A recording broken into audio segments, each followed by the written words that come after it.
The vast darkness of space lit up with flashes of blue light as the Razak fleet dropped out of hyperspace near the edge of the Sol system. The massive warships, shaped like curved talons, slowed to a drift as their sensors began scanning the third planet from the yellow star. On the bridge of the command ship, Captain Drell stood tall on his four muscular legs. His scaled skin shimmered with iridescent patterns that signaled his high rank. 6 yellow eyes blinked in sequence as he studied the holographic display of Earth. "This planet teems with life," Drell said, his voice a low rumble. "The question is whether any of it is worthy of our attention." His second-in-command, Morg, stepped forward. The scars across his faceplates told stories of hunts and victories. "Our long-range scans detected artificial satellites and energy emissions. There is definitely a dominant species here. Predator or prey?" Drell asked. It was the only question that mattered to the Razak. In their understanding of the universe, all successful species fell into one category or the other. The Razak were the ultimate predators, and they expected any advanced civilization to follow the same evolutionary path. "We will soon find out," Morg replied, baring his triple row of teeth in what passed for a smile among his kind. Meanwhile, on Earth, Dr. Lisa Winters stared at her computer screen in NASA's Alien Signal Research Division. For 3 days, she had tracked unusual radiation patterns at the edge of the solar system. Now those patterns had stopped moving and remained fixed in position. "John, you need to see this," she called to her colleague. Commander John Fuller looked up from his desk and walked over. His military uniform contrasted with Lisa's casual lab coat. Though they worked for different departments, she for science, he for defense, they had been friends since college. "Those energy signatures I've been monitoring, they've stopped at the orbit of Neptune, and they're big, John. Really big." John leaned closer to the screen, his expression serious. "How certain are you that these are artificial?" 98%, Lisa said. "The radiation pulses show patterns too regular to be natural. Something is out there and it's watching us."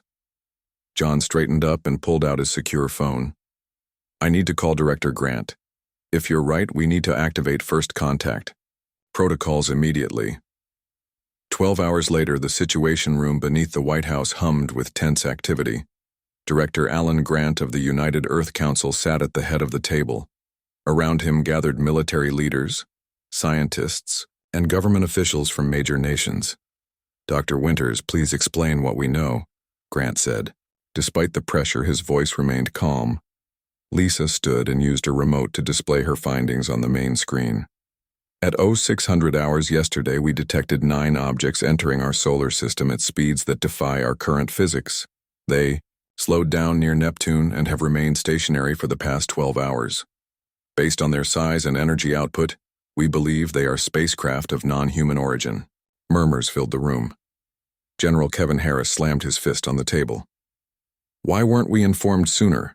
We should be mobilizing our defenses now."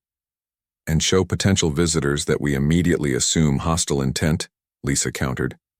"That's not the message we want to send." Director Grant raised his hand for silence. "We've prepared for this possibility for decades. The first contact protocol is clear. We attempt peaceful communication while preparing contingencies." As if on cue, every screen in the room flickered. A symbol appeared, a spiral with sharp edges, followed by a sequence of mathematical equations. "They're reaching out," whispered Paul Martinez, the linguist who had been called in from MIT. "Those equations, they're establishing a shared language, framework starting with universal constants." For the next 8 hours, Paul worked with a team of linguists and mathematicians to respond to the alien signals. Progress was slow but steady, as both sides built a basic communication system. Finally, Paul looked up from his work, his eyes wide. "We've received what appears to be a formal message. They call themselves the Razak, and they—" He paused, rechecking his translation. "They want to meet with Earth's dominant predator species." The room fell silent. "What exactly does that mean?" Director Grant asked. "Their language contains strong predator-prey distinctions," Paul explained. "They seem to categorize all intelligent life this way. They're asking to meet our leaders but specifically use terms that translate to alpha hunters or apex predators. 3 days later, the space station Harmony Point, orbiting between Earth and the Moon, prepared to host humanity's first alien visitors. The station had been quickly modified to accommodate beings that, according to their own specifications, were much larger than humans and required a different atmospheric mix. Lisa, John, and Paul stood in the greeting chamber along with Director Grant and a small security team. All wore their formal uniforms with the United Earth emblem, an olive branch circling the planet. "Remember," Director Grant told them quietly, "we represent all of humanity today. Our goal is peaceful contact and cultural exchange." The airlock doors cycled and everyone held their breath. The beings that ducked through the doorway made everyone step back involuntarily. The Razak stood nearly 8 feet tall, with 4 powerfully built legs and 2 upper limbs ending in clawed hands. Their bodies were covered in scales that shifted color slightly as they moved. Multiple yellow eyes blinked at different intervals as they surveyed the humans. The lead Razak, whose scales displayed more complex patterns than the others, stepped forward. A translation device at his throat produced a rough approximation of human speech. "I am Fleet Captain Drell of the Razak Dominion.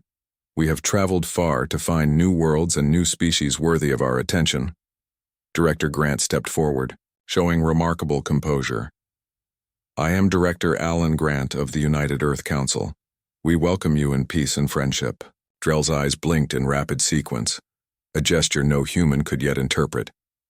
He leaned down, bringing his face closer to Grant's. "Your world has many life forms. Some prey, some predators. We seek to understand which category humans occupy."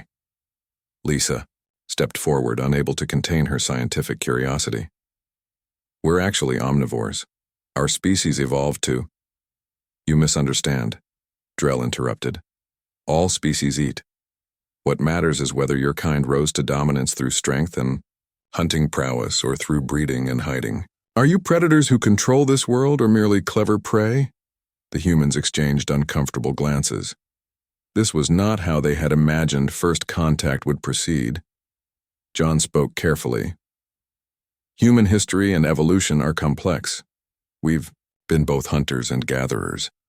Our success comes from adaptability and cooperation more than any single trait." Drell made a sound that the translator didn't process, perhaps a laugh or scoff. "Interesting. In all our explorations, we have found that truly advanced species are always predators. It is the natural order of the universe." He turned to study the humans more carefully, his multiple eyes focusing on their hands, their stance, their teeth. "You lack claws. Your teeth are flat. Your limbs appear weak," he observed. "Yet you dominate a world with much fiercer creatures. This puzzle interests us." Lisa felt a chill run down her spine. The way Drell spoke, it wasn't with the curiosity of a fellow explorer. It was the assessment of a hunter evaluating potential. Prey, or perhaps a predator meeting what it couldn't immediately recognize as competition. The second meeting with the Razak took place in a larger conference room aboard Harmony Point. The space station's crew had worked overnight to adjust the gravity and atmospheric conditions to better suit both species. Even so, the massive aliens seemed uncomfortable in the human-designed chairs. Lisa observed Captain Drell and his 2 lieutenants, Morg and Krivash, with scientific fascination. Their scales shifted color slightly as they moved, blues and greens rippling across their bodies in patterns she suspected had meaning. Their multiple eyes never seemed to blink at the same time, giving them an unsettling awareness of everything around them. Director Grant began the formal discussions. "We've prepared information about Earth and human civilization. We hope this will help you understand our species better."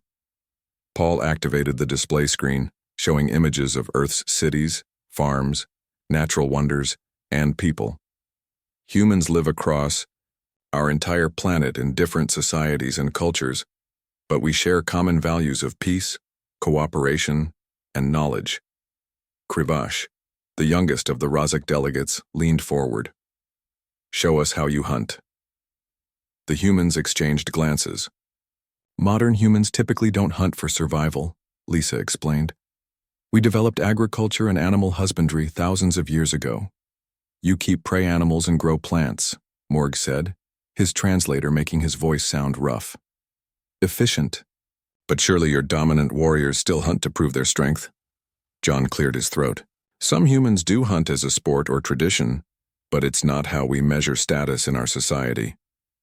This seemed to confuse the aliens. Drell's scales flashed a deep purple. If not through hunting prowess, how do you determine leadership and social hierarchy? We value many different qualities, Director Grant said. Intelligence, compassion, ability to work with others. In most human nations, leaders are chosen through democratic voting, the will of the people. Morg made a sound that needed no translation, clearly a scoff. The prey chooses its pack leader? Nonsense. We don't think of our citizens as prey, Grant replied, his voice firm despite his obvious discomfort. Drell silenced Morg with a gesture. Perhaps we misunderstand. Show us your history. All species have fought to dominate their worlds. Paul nervously activated a new set of images. Human history from ancient civilizations to modern times.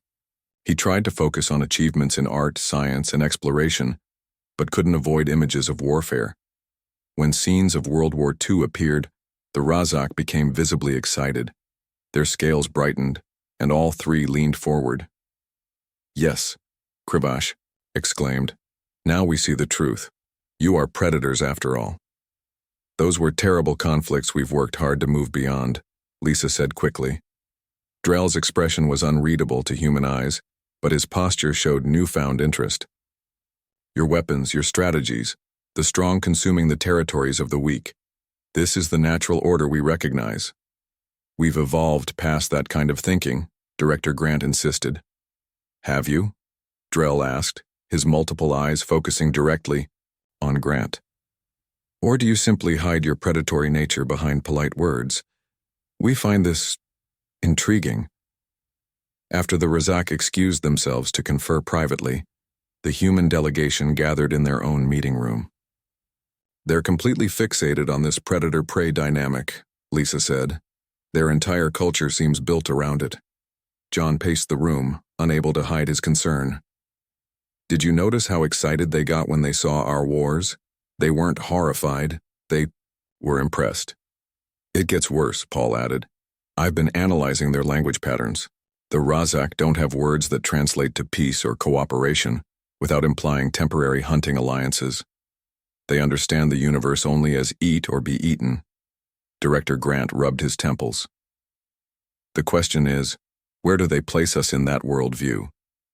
The answer came sooner than expected. When the Razak returned, their demeanor had changed. Drell approached with what might have been respect. We have assessed your species, he announced. Despite your physical weaknesses, you show the cunning and territorial dominance of true predators. Your attempts to appear peaceful were clever deception, a hunting tactic we had not considered. That's not what Lisa began, but John touched her arm in warning. Drell continued. Among the Razak, all relationships between species fall into two categories: predator and prey, hunter and hunted. Those who prove themselves predators earn respect and alliance. Those who are prey. His scales darkened ominously. And which category have you placed humans in? Director Grant asked carefully. We believe you are predators, Drell said. Unusual ones who hide your nature, but predators, nonetheless. However, belief is not certainty. In Razak tradition, all classifications must be proven through trial. Morg stepped forward, towering over the humans. We challenge you to the hunt. It is our way of determining the true nature of new species we encounter. The temperature in the room seemed to drop. John instinctively moved his hand toward where his weapon would normally be holstered. What exactly does this hunt involve? He asked. Krivash answered, excitement evident in his voice despite the translator's flat tone. 5 of your best warriors against 5 of ours, on neutral ground. If you prove yourselves worthy hunters, Earth will be recognized as a predator. World, independent and respected. If not, he left the sentence unfinished. And if we refuse this challenge? Director Grant asked. Drell's scales rippled with dark colors. Then we would have our answer. only prey, refuses to fight when challenged. The implications hung in the air. The Razak clearly operated on a simple principle. Predators were equals. Prey were something else entirely. We'll need to consult with our full governing council, Grant said carefully. This decision affects all of humanity. Of course, Drell agreed. We understand the importance of proper hunting preparations. You have 3 of your Earth days to decide. After the Razak departed, the human team sat in stunned silence. They're forcing us into a corner, John finally said. Either fight on their terms or be classified as prey, which I'm guessing doesn't end well for us. Lisa shook her head. It's worse than that. Even if we agree to their challenge, they're judging us by standards we don't share. How do we prove ourselves to creatures who only value predatory behavior when our strength comes from cooperation? We need to contact Earth immediately, Director Grant said, standing up. We have 3 days to either find a diplomatic solution or select our 5 best hunters for a contest we don't understand against aliens who evolved as apex predators. As they left the conference room, Lisa noticed something on one of their data tablets. While they had been talking, someone, or something, had accessed their files on human physiology, military capabilities, and geographic population centers.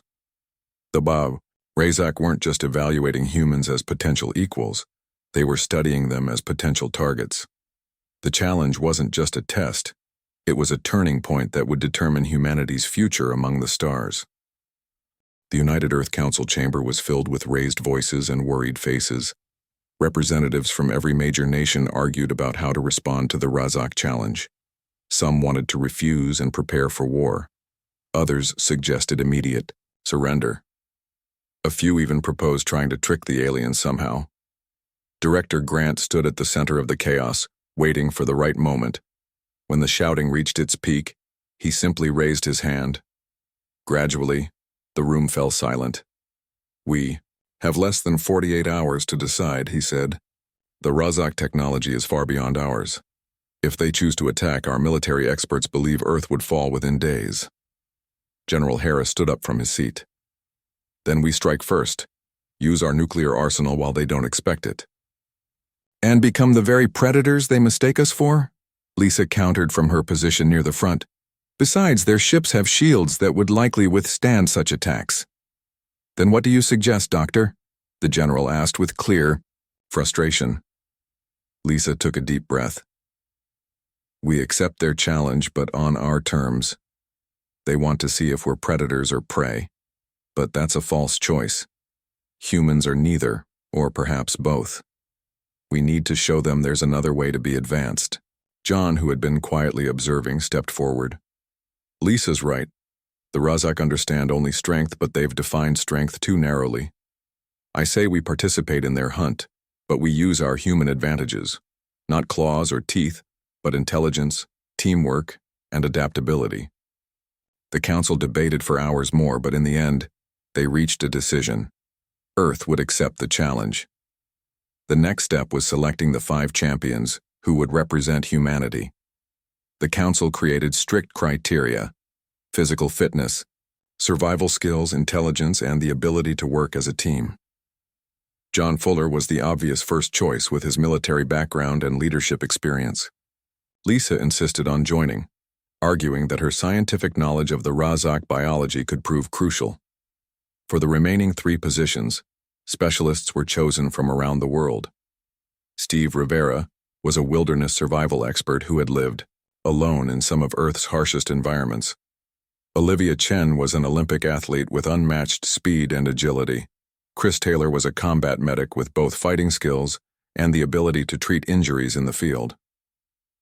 The team had just 24 hours to prepare. They gathered in a secure facility to learn everything possible about their opponents and the rules of the hunt. The Razak have chosen an uninhabited moon orbiting a gas giant in a nearby star system, Lisa explained, showing images on a large screen. The atmosphere is breathable for both species. Gravity is slightly lower than Earth's.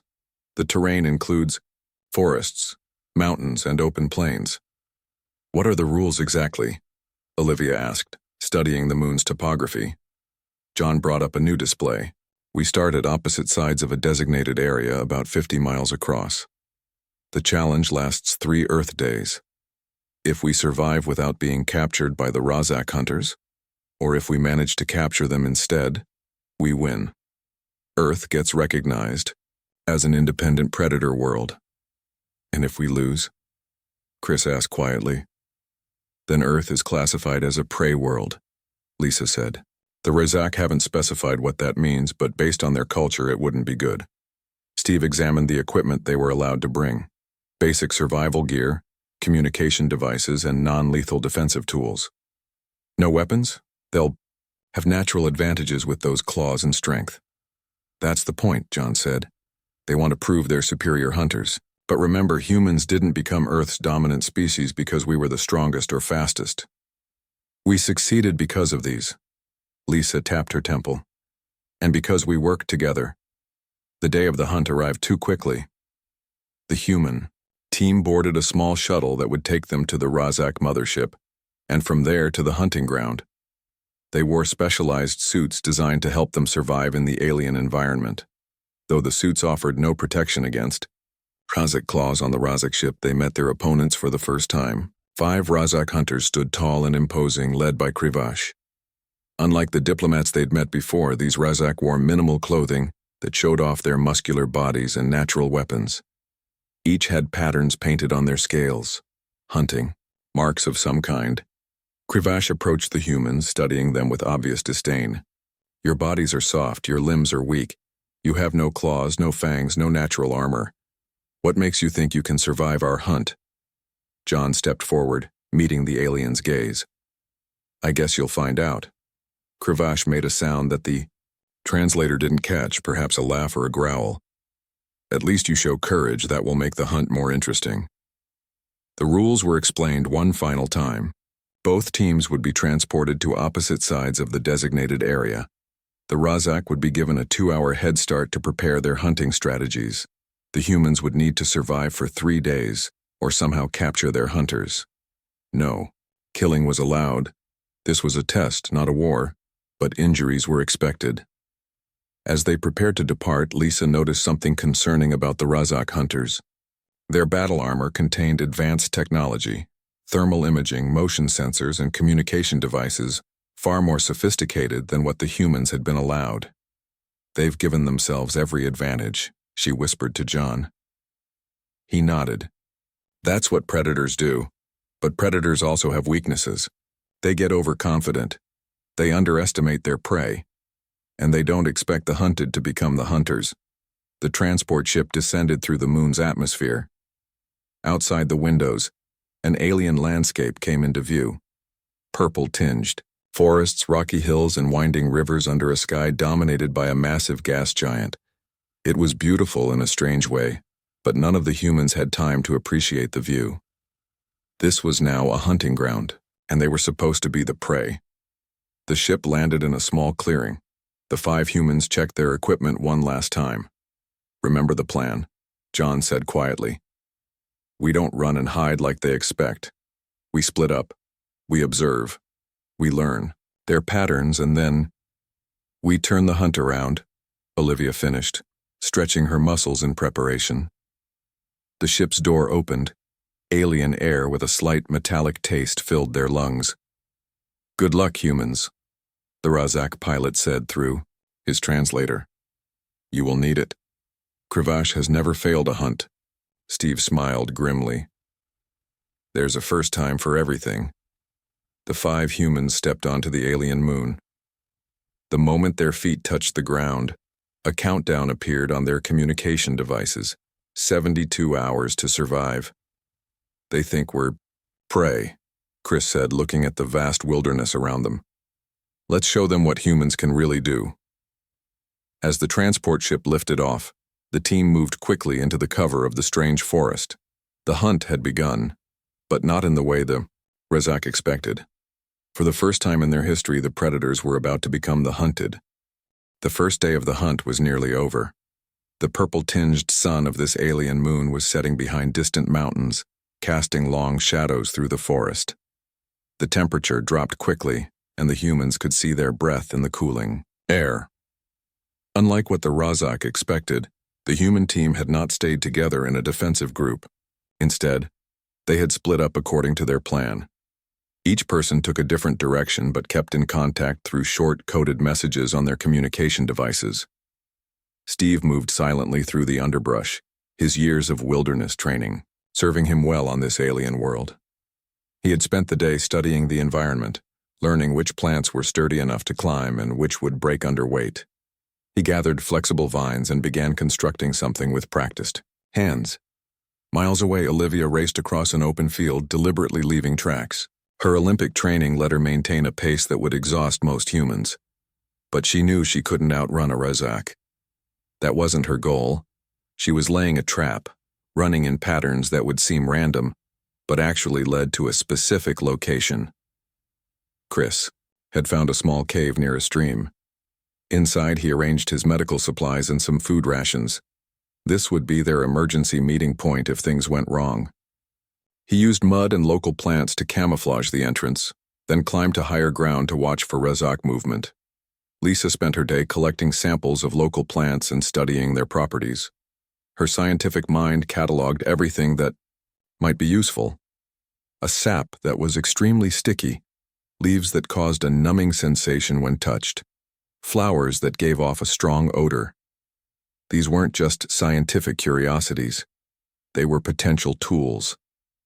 John moved between high points in the terrain, using a small pair of binoculars to track the Razak hunters. The aliens hadn't expected the humans to separate. Their hunting party had also split up, but they moved with the confidence of predators who believed their prey was running scared. As night fell, the 5 humans converged at a predetermined location, a rocky outcrop that offered protection from behind and good visibility of the approaches. They shared what they had learned. They're hunting in a standard search pattern, John explained, drawing a diagram in the dirt. 2 teams of 2 with their leader Krivash moving between them. They're methodical but overconfident. They didn't even try to hide their tracks. Their thermal vision isn't as good as they think, Olivia added. I watched one walk right past, a heat source I created as a decoy. They seem to need movement as well as heat to trigger their hunting response. Lisa shared her discoveries about the local plants.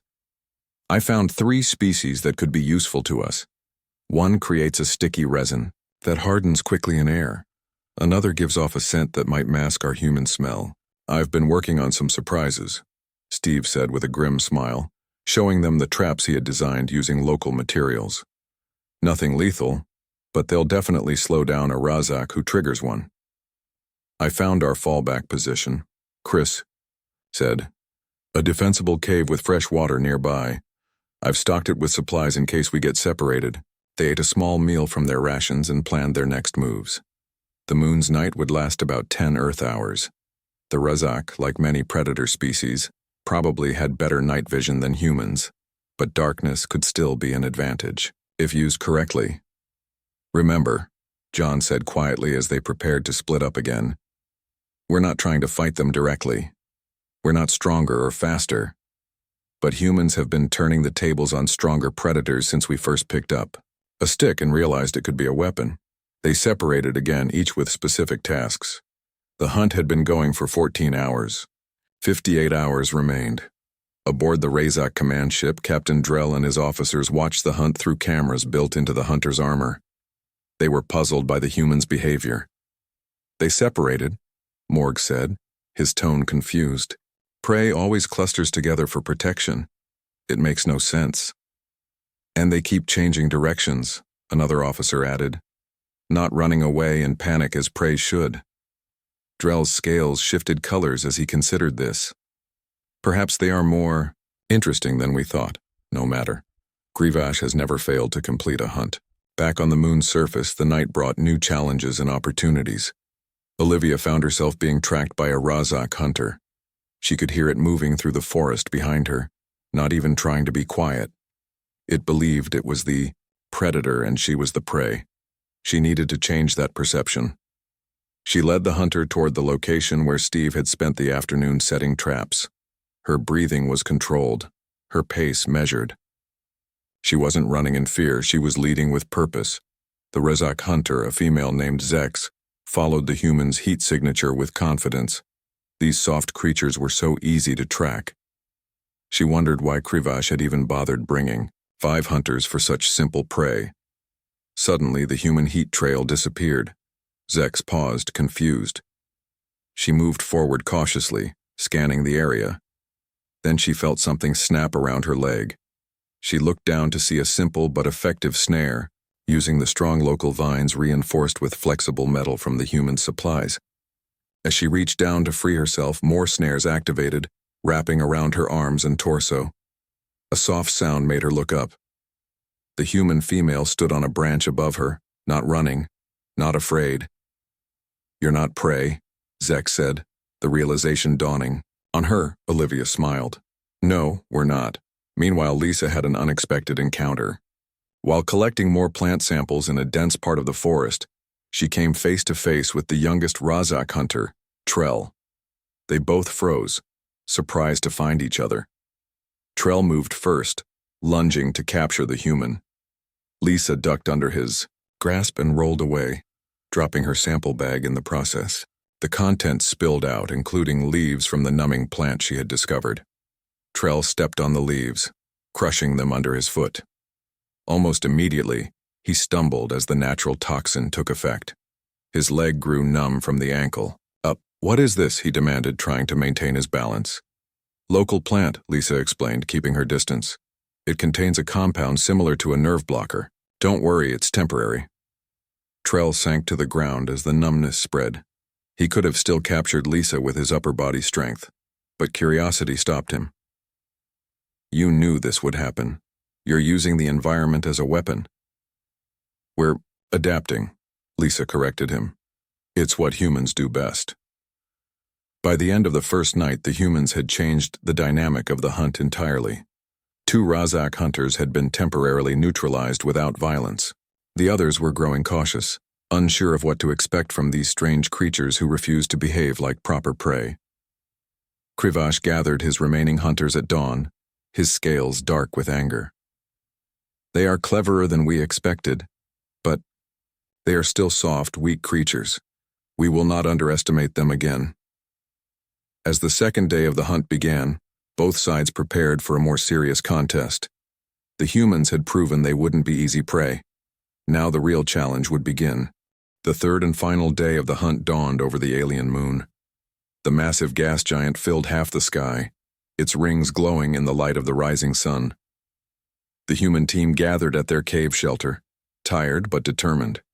They had survived. 48 hours, just 24 more to go. "Status report," John said, his voice hoarse from the dry alien air.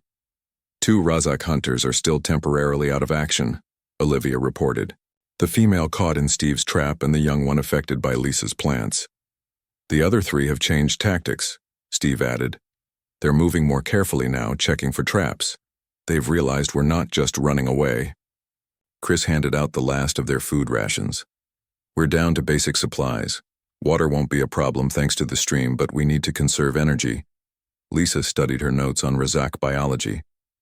"Based on their metabolism, they should be getting hungry too. They need more calories than we do to maintain those large bodies." John nodded. "Then we use that. Hunger makes predators take risks. Let's make our final move." The plan they developed was bold. Instead of continuing to evade the Razak, they would confront them directly, but on human terms. They would use everything they had learned about the aliens and the environment to turn the Razak's strengths into weaknesses. While the humans prepared, Krivash gathered his remaining active hunters. His scales were dark with rage and embarrassment. Never in his career had prey given him such trouble. "This hunt ends today," he growled to his team. "No more games. We find the humans, we capture them, we prove they are merely clever prey." The largest Razak hunter, Gorn, rumbled in agreement. "They are tricky, but they are still soft creatures with no natural weapons. In direct confrontation, they cannot match our strength." "Then we force direct confrontation," Krivash decided. "Drive them into the open plain where they have nowhere to hide."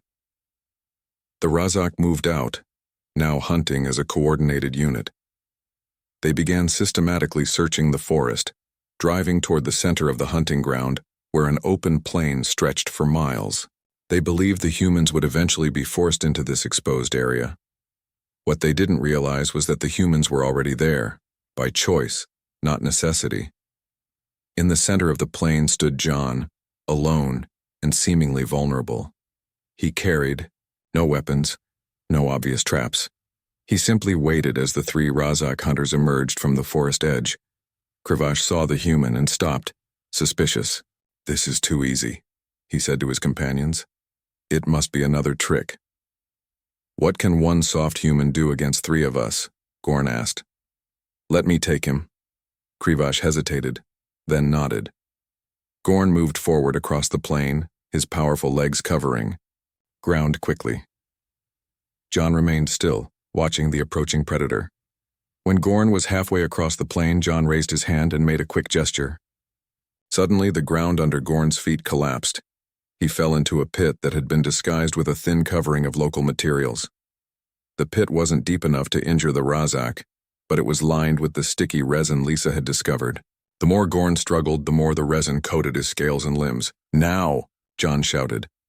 From hiding places around the perimeter of the plain, the other four humans emerged. They carried makeshift tools created from their equipment and local materials. Each approached from a different direction, moving with purpose. Krivash and his remaining hunter moved to intercept them, but the humans didn't engage directly. Instead, they used the strategies they had practiced. Olivia used her speed to distract and lead one Razak on a circular chase that left the alien winded. Steve deployed more of his traps, limiting the alien's movement options. Chris and Lisa worked together, using the numbing plant strategically. The remaining two Razak hunters found themselves surrounded, not by superior strength, but by superior strategy. The humans worked as a perfect team, each using their specialized skills to complement the others. Krivash realized too late what was happening. "They're not acting like prey," he said with sudden understanding. "They're hunting us." The final confrontation came when all five humans converged on Krivash. The Razak leader stood tall, his claws extended, ready for a final stand. But instead of attacking, John stepped forward alone. "You don't have to fight," he said. "The hunt is over. Look around you." Krivash looked. All four of his hunters had been neutralized, not killed or even injured, but trapped, tangled, or temporarily disabled. "Impossible," Krivash whispered. "You have no fangs, no claws." "We don't need them," Lisa said, stepping up beside John. "Humans didn't evolve as ambush predators like the Razak. We evolved as persistence hunters. We can't outfight most predators, but we can outthink them and outlast them." "Our greatest strength," John added, "isn't in our bodies. It's in our minds and in our ability to work together." Kravish's scales shifted through various colors as he processed this. Finally, he lowered his arms in a gesture of surrender. "The hunt is yours. I acknowledge your victory." 2 days later, aboard the space station Harmony Point, a formal ceremony took place. Captain Drell and the Razak delegation stood on one side of the conference room. Director Grant and the human team stood on the other. Representatives from both ships watched through video links. "The hunt has concluded," Drell announced formally. "Against all expectations, the humans were victorious. They have proven themselves to be—" He paused, clearly struggling with the concept. "Not prey, but not predators either. At least not in the way you define it," Lisa said. She activated a display screen showing evolutionary trees from both Earth and the Razak homeworld. "The Razak evolved as solitary ambush predators on a resource-rich world," she explained. "Your strength, speed, and natural weapons were your advantages. Humans evolved on a much harsher world where individual strength wasn't enough. We had to cooperate to survive. Your belief that all advanced species must be apex predators was based on your own evolutionary path," John added. "But there are many paths to intelligence. Humans aren't defined by being predators or prey. We're defined by our adaptability." Captain Drell's scales shifted to a color the humans hadn't seen before. perhaps indicating deep thought or new understanding. This changes everything we believed about the natural order, he said finally. If an advanced species can arise through cooperation rather than predation, then perhaps there's more than one way to understand the universe, Director Grant finished. And perhaps we have much to learn from each other. The ceremony concluded with the signing of a historic agreement. Earth would be recognized as an independent world, neither predator nor prey in the Razak classification system, but a new category, adaptive partners. Cultural and scientific exchanges would begin immediately. As the formal proceedings ended, Krivish approached the 5 humans who had defeated him in the hunt. I still do not fully understand how you did it, he admitted. We were stronger, faster, naturally armed, Lisa smiled.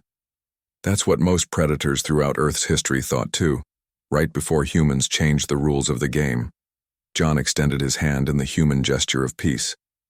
After a moment's hesitation, Krivash extended his clawed hand in return. We believed we were the ultimate predators, Krivash said. You proved us wrong. Not by being better predators, but by showing us that predation isn't the only path to strength.